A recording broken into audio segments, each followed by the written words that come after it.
few days ago, I saw a vehicle that will hold that tanker. You want to get out of here? You talk to me.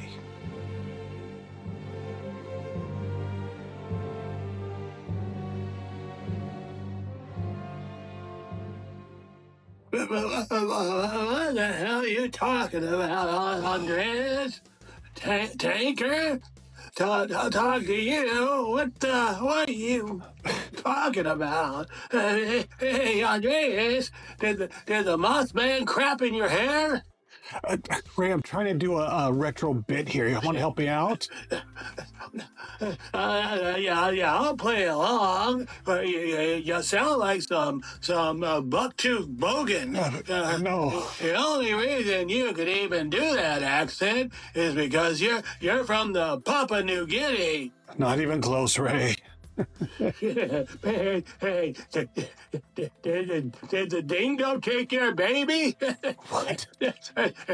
Let's start the show, you Papua prick. Do you want to start it? Yeah, I'll do it. I can do it. Go ahead. Welcome back to the Erich Andreas Unexplained Flying Saucer Show, starring Ray Casper. I'm Ray Casper.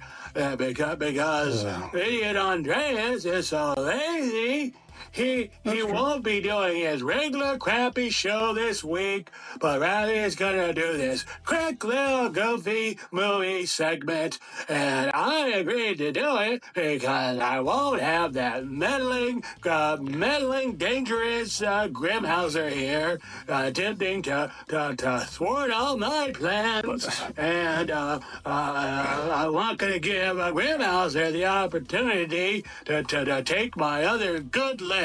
Anyway, so try not to screw it up, dummy. Go. All right, I'll try not to screw it up, Ray. Anyway, Mad Max 1, Mad Max 2 in North America. Mad Max 2 was advertised as the Road Warrior. And I remember I was a toddler, well, maybe a little older than a toddler. I went to go see that. And I didn't even get to see it when it came out. I got to see it when they played it at one of those secondhand theaters some years later after it went out. And I was just, I fell in love with that movie. I fell in love with the hyper violence of it, the realism of it, speaking of, and as a little kid. And I just thought, oh man, this is like, still to this day, top 20. It's Mad Max 2 is right up there. Mad Max, the original, the first one, was excellent as well. I didn't like it as much because I didn't even see that until after I saw The Road Warrior, and it was cool to go back and actually see where Max Ratajkowski, his origins, and which were relatively unknown for the majority of people. What I didn't like was, I don't know if they did this globally, but they dubbed a lot of the Australian accents for American accents to sell the movie. I did not like that at all. So, but brilliant movie, Mad Max 1, Mad Max 2, and then came Beyond the Thunderdome. Oh my God, I could not stand that movie because I was probably so excited for it to come out, waited so long, and it was so terrible, I thought. And I did not like that new direction that they were going with the movie. And, these little like subplots going on. Master Blaster runs Bartertown, that whole Bartertown thing. I didn't like that. As much as I like Tina Turner, I just didn't. That female lead character, it just. I know why they did it, and the culture was shifting even back then, but it did not work for me. I just did not like that movie. I didn't like the direction that they went with the Gyro Captain, and I just wasn't having it. And so where do I go from there on that? And then what came out after Thunderdome, obviously years later, we have those last two movies, which I really wanted to try to get into the spirit of. I was very excited about Fury Road, and the whole premise of it seemed interesting, but you hardly got to see Max, played by obviously Tom Hardy, but the role that they had him in was just too submissive. It wasn't. He wasn't. He didn't have the angst. He wasn't allowed to have it because of the direction of that film. And George Miller, the director, came out in the mid 2000s declaring that he was a feminist. A feminist. This is Mad Max in the Wasteland, and you have a nouveau feminist that is going to take it in a direction which I cannot fathom the majority of the fan base of the originals appreciated, and if they even knew about that or they could sense what was going on there. Besides that, you have a female lead character, and as much as I like Charlize Theron and things like Prometheus, which I thought she was great in that, her character was excellent in that, but a bald, one-armed woman who just turns out to be some like wasteland ass kicker, it sucks. I did not like that. And then she was so domineering over Max, and that was not for me. The ending chase scenes were pretty epic, but aside from that, I wasn't having that. And then you had this, the last one, Furiosa.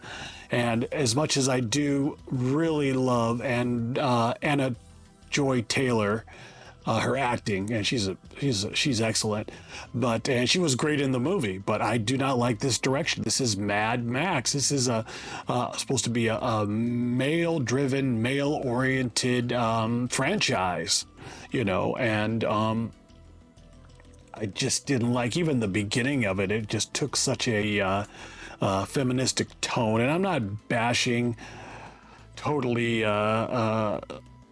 the feministic arc that they did. It has its place, but not in Mad Max.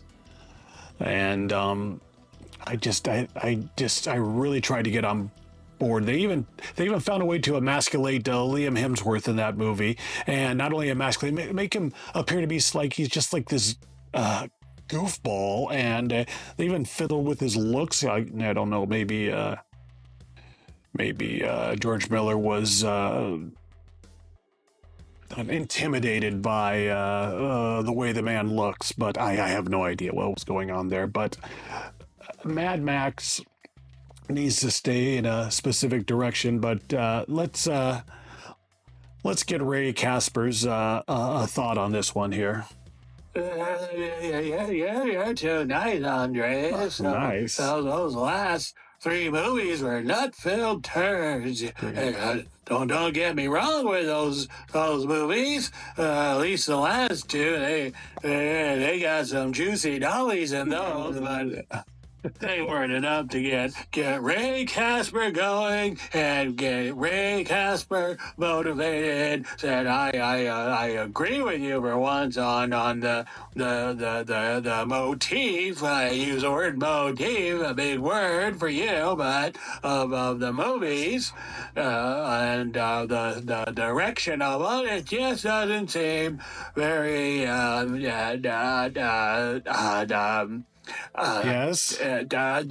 Masculine, I think, is the word I want to use. There's other words I want to use, but that's a word I'm gonna use. Well, I missed the Pursuit special, Last of the V8 Interceptors, piece of history. Piece of history? V8 Interceptor? Remember? Pursuit special? basic history. Oh. I'll tell you one. I'd like to pursue me some of that sweet stuff in the one before last, and I like to get me a piece of some of that. I'll tell you that right now. It always goes to the same bit with you, doesn't it? But What's the big deal, Andreas? What's with you anyway? I know for a fact you're a fan of the ladies. Grimmhauser's questionable, you know what I mean? No. But I know you are. Why don't you just loosen up? You're kind of making me not want to co-host anymore with some of your nonsense. But okay, go ahead. I'm sorry I interrupted. Go ahead. All right. So, thank you, Ray. Wasteland. So, George Miller has announced that there will be a new Mad Max film called Wasteland. I cannot find a lot of information on this. I get a lot of fake YouTube fan-made stuff talking about it, which just goes in circles, and it's just it's no real resolution on the direction. But one thing George Miller says, which we all should really take into account and seriously consider as fact-based, spoiler, George Miller says the next Mad Max movie is going to be action-packed. Oh, no shit.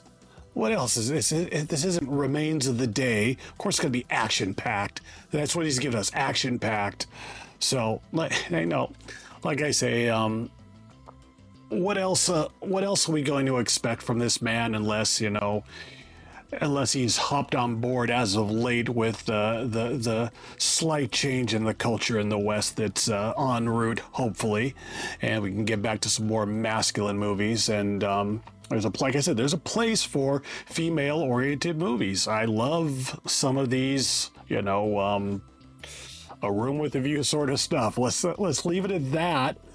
But let's try not to bring this kind of I don't want to say weakness, because that's not the right word, because the majority of the women in these movies are very strong characters, but it's just this way of debilitating the man is not, it doesn't work for me. I'm old-fashioned, I'm old school, not as old school as Ray, but I am, and I appreciate the old way of doing things. And I think if George Miller chooses to go in the direction which myself and a lot of the fans of the early movies want him to go, we'd have a brilliant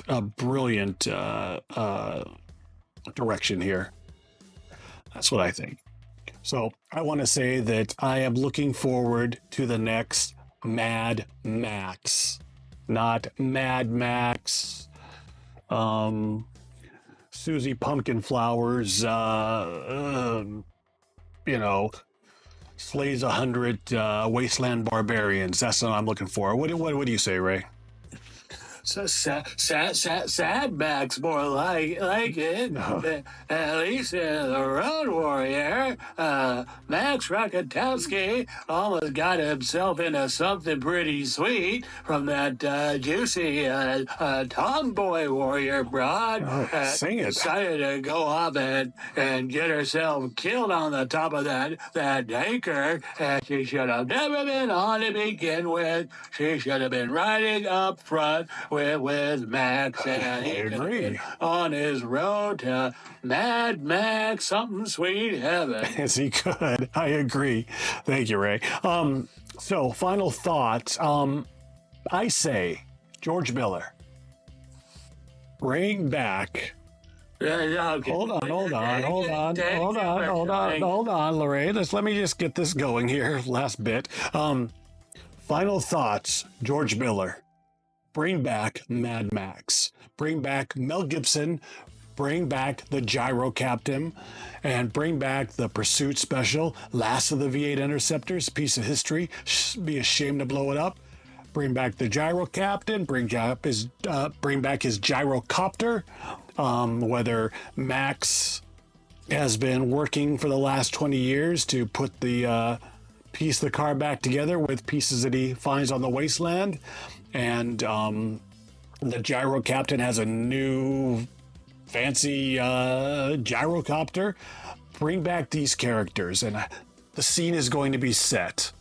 There's going to be a bunch of chicks trapped in this hippie commune in the middle of the wasteland, being guarded by these biker and good biker thugs, right? And Max and the gyro captain are going to have to find a way to infiltrate and save the majority of these women, because they need to take them to the sea, to the city by the sea, and so they can do nothing but breed. And it's the gyro captain, gyrocopter, pursuit special, Max Rakatowski, and all of these women that they have to take in a big, huge tanker designed for them, all the way to the coast, and the chase, the grand chase that would ensue, trying to spirit them to their destiny, or Max's and the gyro captain's destiny, rather. And I believe Max should be killed off, because after George Miller gets his little hands in the editing of it, and betrays Gibson, and Gibson's not going to want anything else to do with the franchise. You know, he did say he was too old to even come back for Fury Road, but if the story arc goes how I think it should go, and you do a proper timeline, that would be brilliant. That's just my thought, you know. What do I know? As far as Mad Max is concerned, he needs that masculine, old school direction, as do the majority of us all, I believe, us males, that is.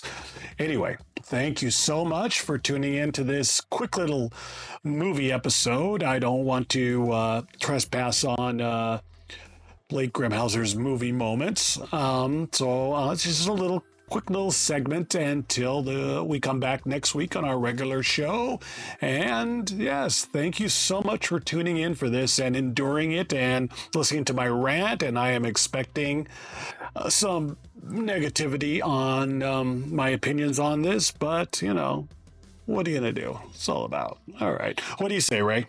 Okay. Thank you for tuning in to the Erich Andreas Unexplained movie segment, starring me, Ray Casper. I'm Ray Casper. Come over and pay me a little visit on the Ray Casper Show on the AM, and stay tuned for Idiot Andreas here, and Blake Grimmhauser, Petty Officer Second Class. They'll be back next week with their original crappy show that they think they're so proud of, and between you and me, the listening audience here on the AM, you know, they don't know what the hell they're talking about, but I shall come on every show and I save the day. Anyway, thank you so much, and Ray Casper, and for Idiot Erich Andreas, I'm signing out. Okay,